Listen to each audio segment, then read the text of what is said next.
Welcome to Best Learn English Online. Chapter 1: Huck in Trouble.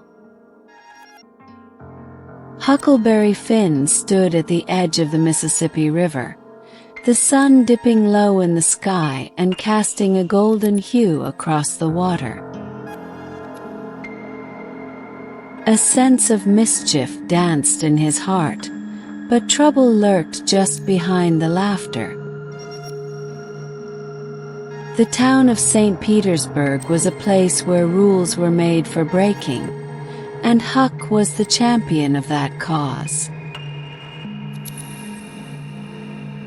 He pulled his ragged cap down over his tousled hair, glancing around to make sure no one was watching.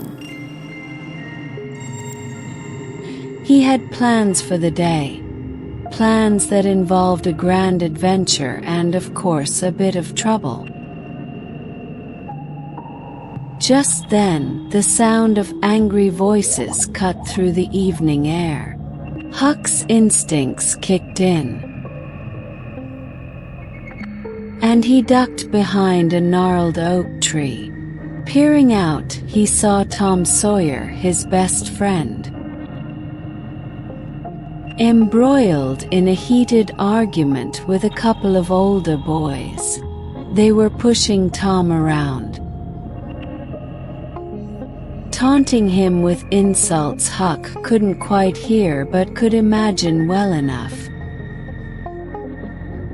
"Hey, what's going on?" Huck called out, stepping from behind the tree.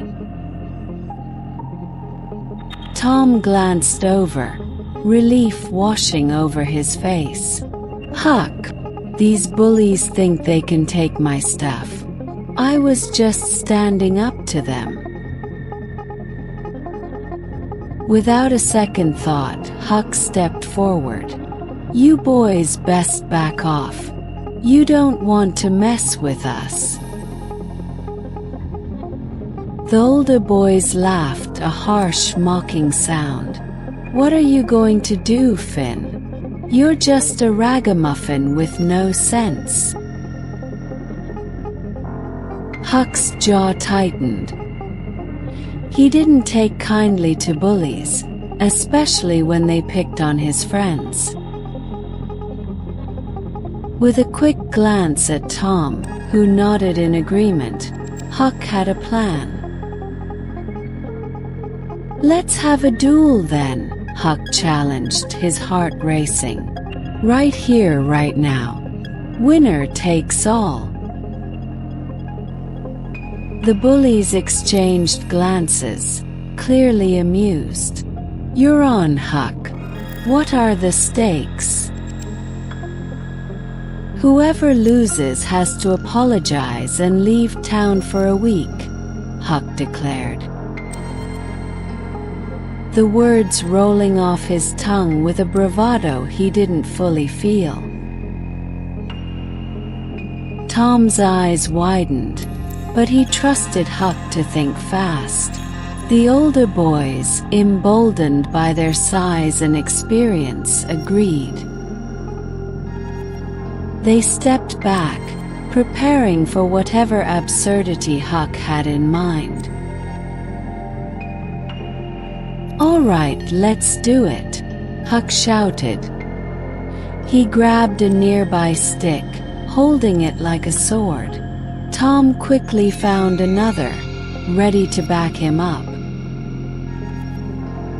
The duel was as chaotic as it was ridiculous. Huck swung wildly, ducking and dodging as the bullies lunged at him.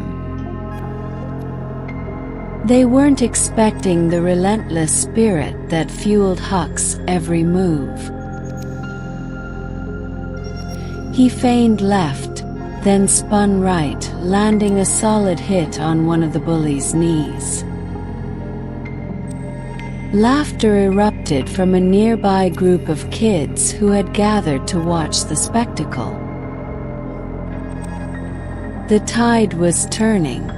Huck felt the rush of adrenaline, and for a moment, he forgot all about the trouble he could land in.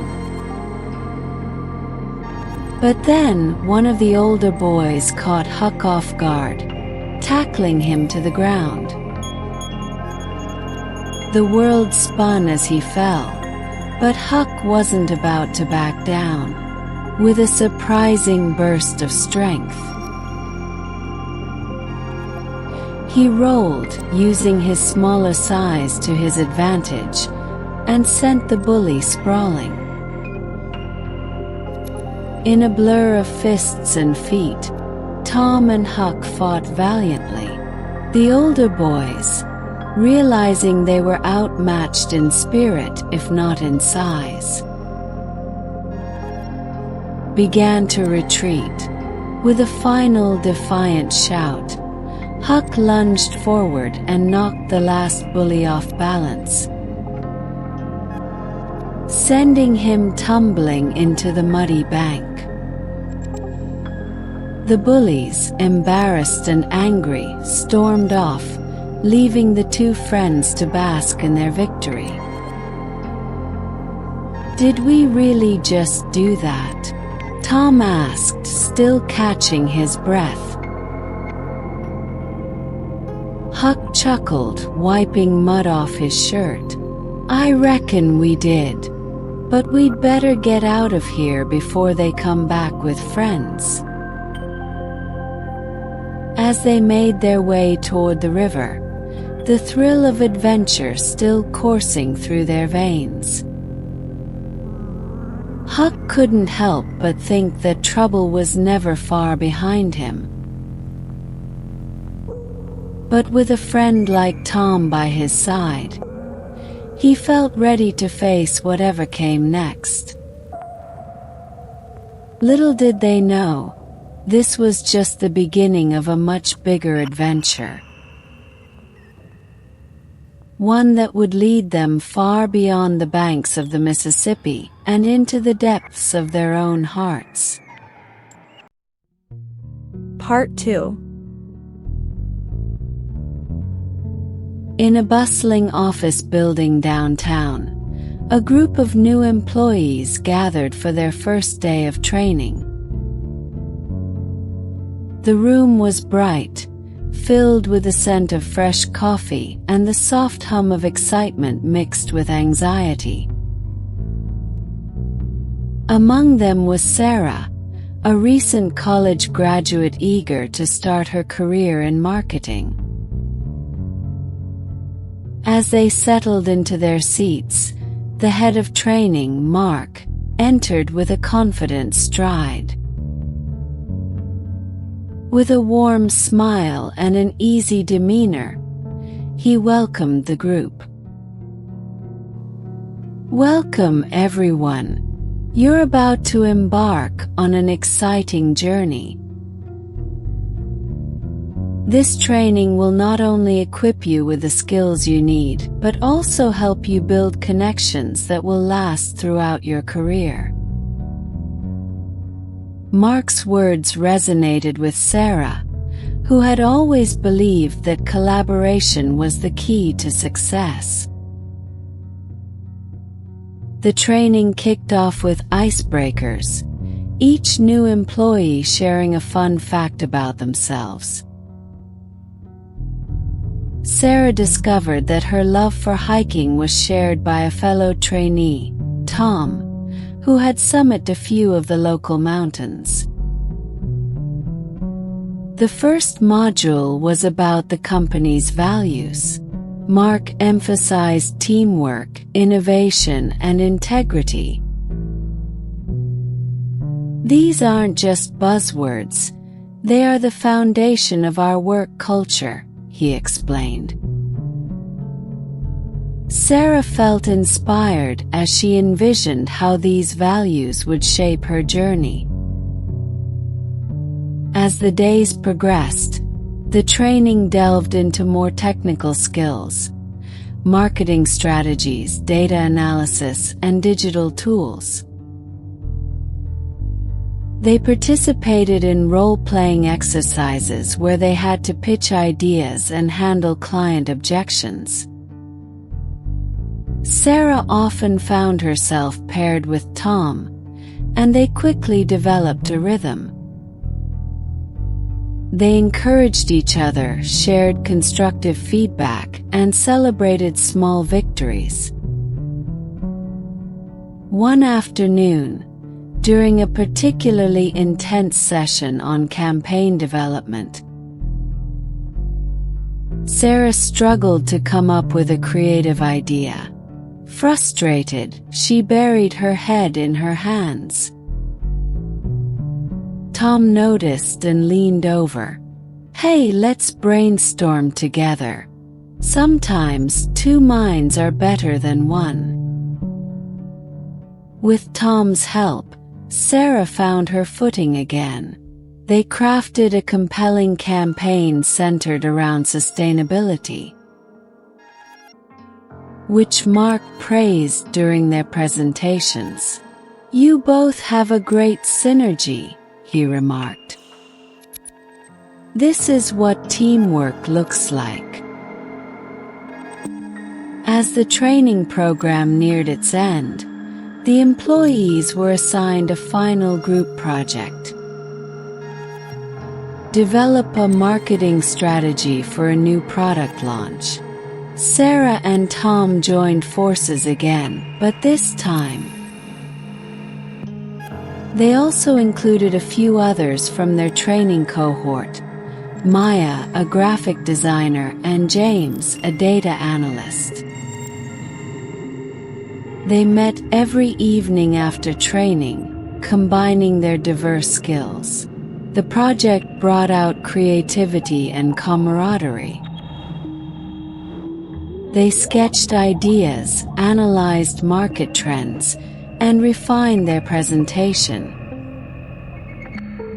The late-night sessions filled with laughter and brainstorming forged friendships that extended beyond the workplace. On the day of the final presentations, the training room was filled with anticipation. Each group showcased their strategies, and the energy was palpable when it was Sarah's group's turn. She took a deep breath and stepped up to present as she spoke about their sustainable product launch. She noticed her teammates beaming with confidence beside her. After their presentation, Mark stood up, impressed. "You all nailed it. This is exactly the kind of innovation we're looking for. Well done." As the training program concluded, Sarah reflected on her journey. She had not only gained valuable skills but had also built a network of friends and mentors. Mark gathered everyone for a final huddle. "Remember, your training doesn't end here.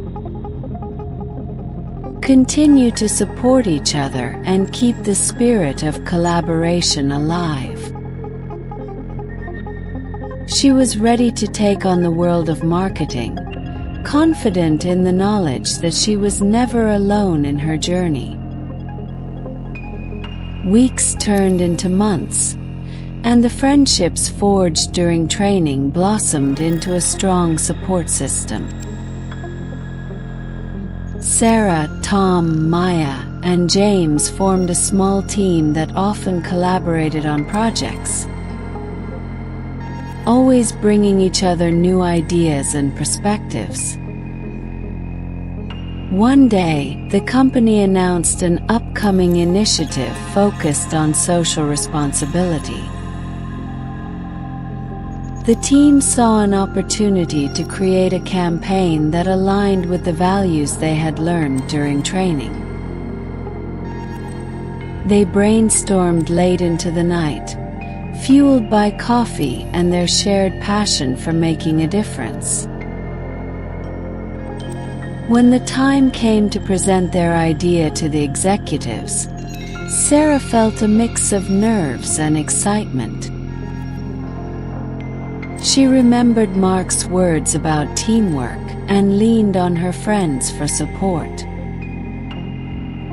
The presentation went smoothly, and the executives were impressed by their innovative approach. Part 3. As Huck and Tom raced along the riverbank, the adrenaline from their scuffle still buzzing in their veins. The sun slipped beneath the horizon, casting long shadows over the water. They reached the old raft they often used for their escapades, a rickety but sturdy thing that had seen better days. Huck's heart soared at the thought of a nighttime adventure.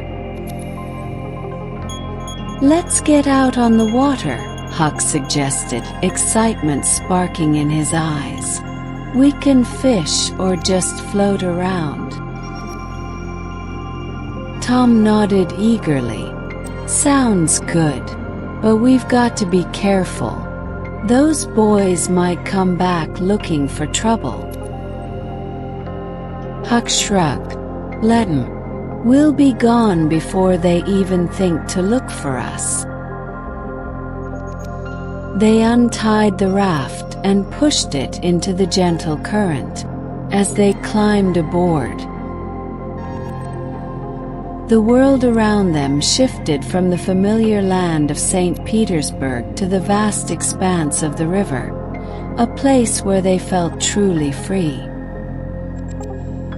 The night was warm, and a crescent moon hung low in the sky, illuminating their path.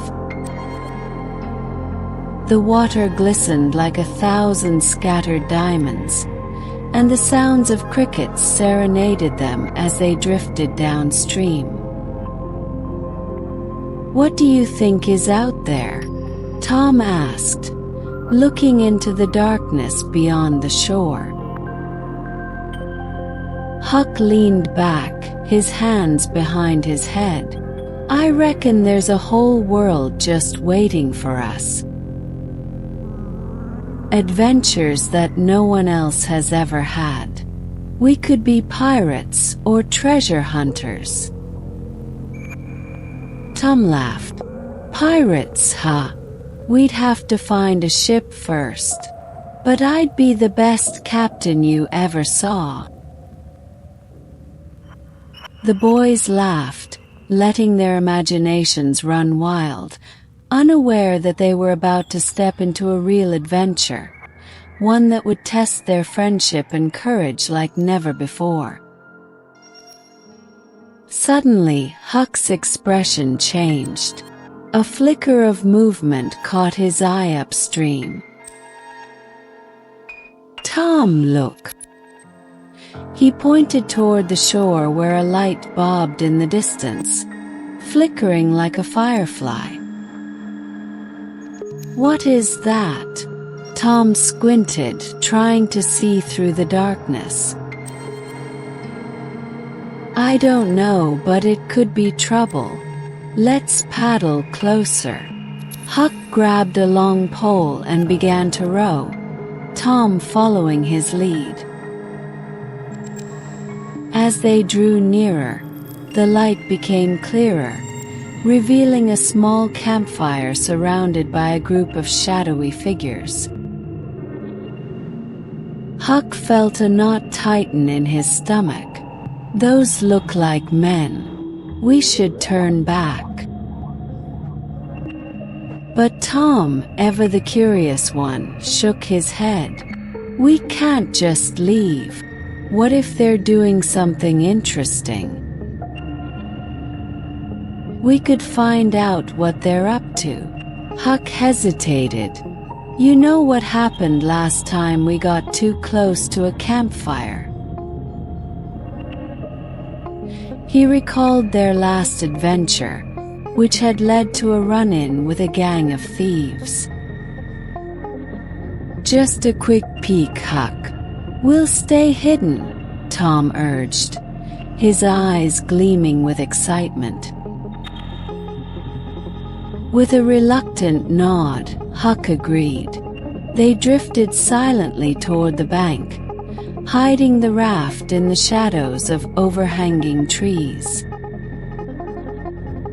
Crouching low, they crept toward the fire, the flickering flames casting eerie shadows that danced along the ground. What they saw made Huck's heart race.